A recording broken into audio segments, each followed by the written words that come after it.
Hello friend, मैं प्रमोद कुमार। आप सभी से मेरा रिक्वेस्ट है, इस वीडियो को लाइक और शेयर अवश्य करें। सब्जेक्ट है फिजिक्स। आज हम थ्योरी क्लास ले रहे हैं। प्रकाश मतलब लाइट,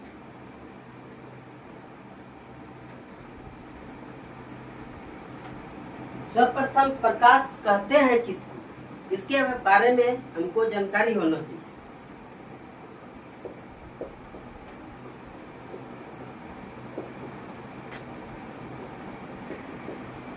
यह किसी एग्जाम में नहीं आएगा, लेकिन डिफिनेशन जानना बहुत जरूरी है। प्रकाश उसे कहते हैं जिससे हम अपना चेहरा या किसी वस्तु या किसी व्यक्ति को हम देख सकते हैं, उसे हम क्या कहते हैं? लाइट कहते हैं, यानी प्रकाश कहते हैं। ठीक है, प्रकाश का डेफिनेशन आप लोग लिख लीजिएगा और कमेंट कीजिएगा। प्रकाश उसे कहते हैं जिससे हम अपना चेहरा या किसी वस्तु या किसी व्यक्ति को हम देख सकते हैं, उसे हम क्या कहते हैं? लाइट कहते हैं। प्रकाश का जो वेवलेंथ होता है, यानी तरंग दैर्घ्य, प्रकाश का वेवलेंथ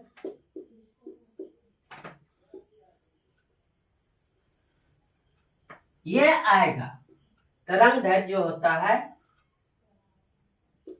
वो 3900 एंगस्ट्रम टू एंगस्ट्रम होता है। अब एंगस्ट्रम क्या है? वो वेवलेंथ का यूनिट है। क्या है? वेवलेंथ का क्या है? वो यूनिट है। तो इसका प्रकाश का वेवलेंथ जो होता है वो 3900 एंगस्ट्रम टू 7800 एंगस्ट्रम होता है। अब आता है कि प्रकाश का जो सर्वप्रथम गणना किया था वो किस वैज्ञानिक ने किया था, ये आते रहता है। प्रकाश का सर्वप्रथम गणना किया था किसने? रोमर नामक वैज्ञानिक ने किया था। पूरा इंपॉर्टेंट, जितना भी लिख रहे हैं अब वो पूरा हर एग्जाम में आते ही रहता है, इसलिए इसको ठीक से याद रखेंगे। ये प्रकाश का जो सर्वप्रथम गणना किया था किसने किया था? रोमर नामक वैज्ञानिक ने किया था। ओके, अब आता है वायु और निर्वात में प्रकाश का जो चाल होता है वो क्या होता है? 3 × 10⁸ मीटर पर सेकेंड होता है। एक दिन बतलाए थे कि वेलोसिटी का जो यूनिट होता है मीटर पर सेकेंड होता है, और एक्सेलरेशन यानी ए का जो यूनिट होता है वो क्या होता है? मीटर पर सेकेंड स्क्वायर होता है। ओके,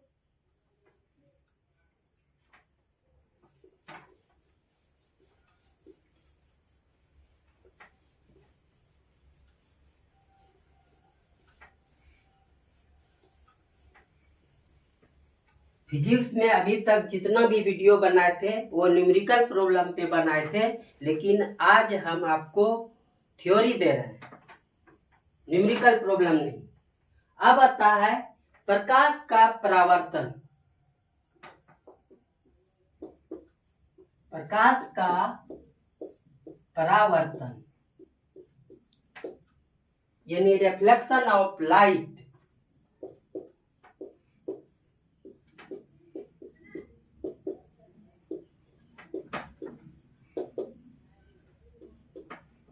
क्या हुआ? प्रकाश का परावर्तन।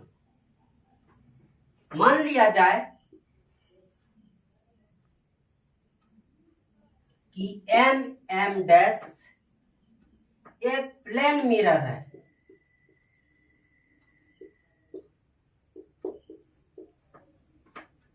मतलब समतल दर्पण।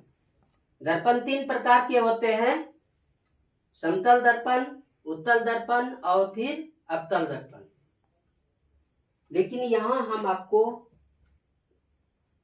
बतलाने जा रहे हैं कि माना एम डैश एक प्लेन मिरर है और यहां हम क्या किए, इसको कलई कर दिए, ये पेंट कर दिए हम। क्वेश्चन आता है कि ओ और एन क्या है? ये मेरा नॉर्मल है, यानी अभिलंब है। ये क्या है मेरा? ओ एन नॉर्मल है यानी अभिलंब है। और देखिए दर्पण पे पड़ने के बाद कोई किरण, देखिएगा आप सूर्य के रोशनी में अगर प्लेन मिरर रख दीजिएगा तो वो रिफ्लेक्ट हो जाता है। आप देखे हैं या नहीं देखे हैं तो करके देखिएगा। तो ये दर्पण पे पड़ गया तो ये क्या होगा? लौट जाएगी। ठीक, इसको हम कहते हैं इंसिडेंट रे, यानी आपतित किरण। ये क्या हुआ? आपतित किरण, इंसिडेंट रे।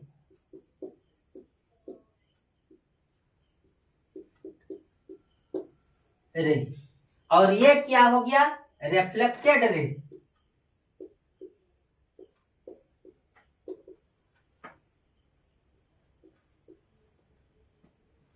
ओके, अब देखिए ये इंसिडेंट रे है, मतलब आपतित किरण हुआ। दर्पण के सतह पर पड़ने वाली किरण को हम आपतित किरण कहते हैं। ओके, क्या बोल रहे हैं कि दर्पण के सतह पे पड़ने वाली किरण को आपतित किरण कहते हैं। याद रह गया? अब है दूसरी बात, ये परावर्तित किरण, इसको क्या कहते हैं? परावर्तित किरण।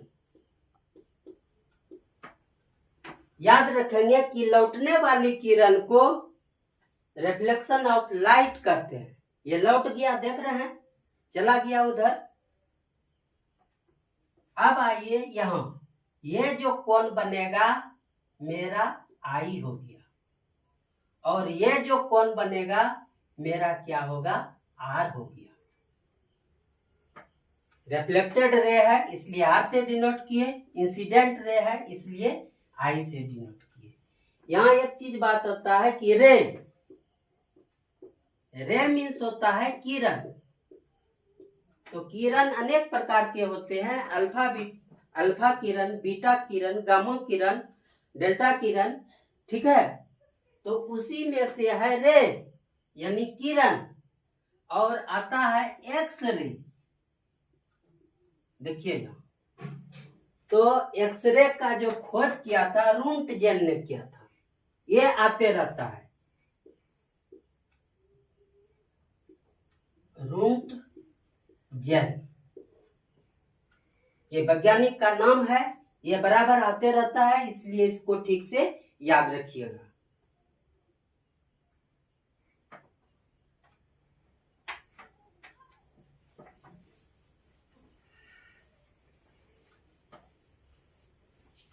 अब क्वेश्चन आता है कि परावर्तन का नियम कितना है? तो परावर्तन का दो नियम है, लॉ ऑफ रिफ्लेक्शन।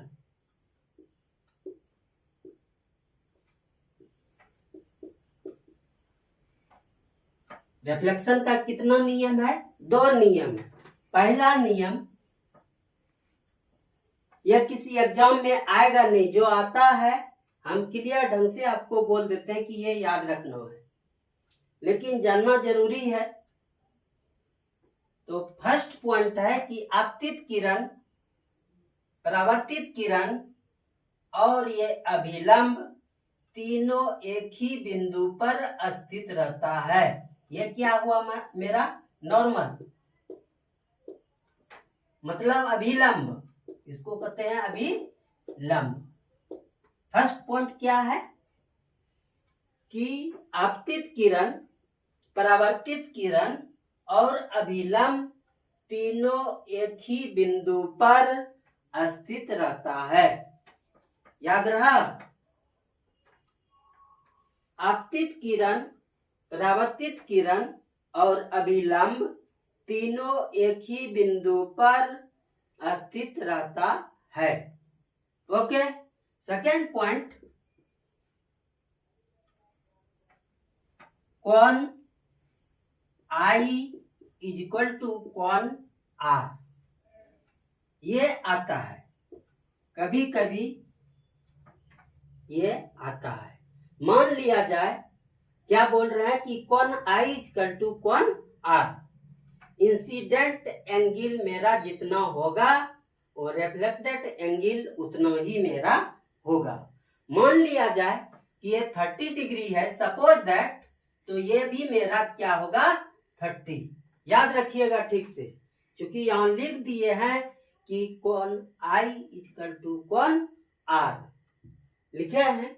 अब ये 40 डिग्री है, सपोज दैट 45 डिग्री है, तो ये भी मेरा कोण कितना होगा 45।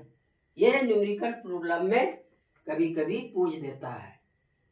ओके, ये अगर 60 डिग्री है इंसिडेंट एंगल, तो रिफ्लेक्टेड एंगल मेरा कितना होगा 60 डिग्री। Okay, next class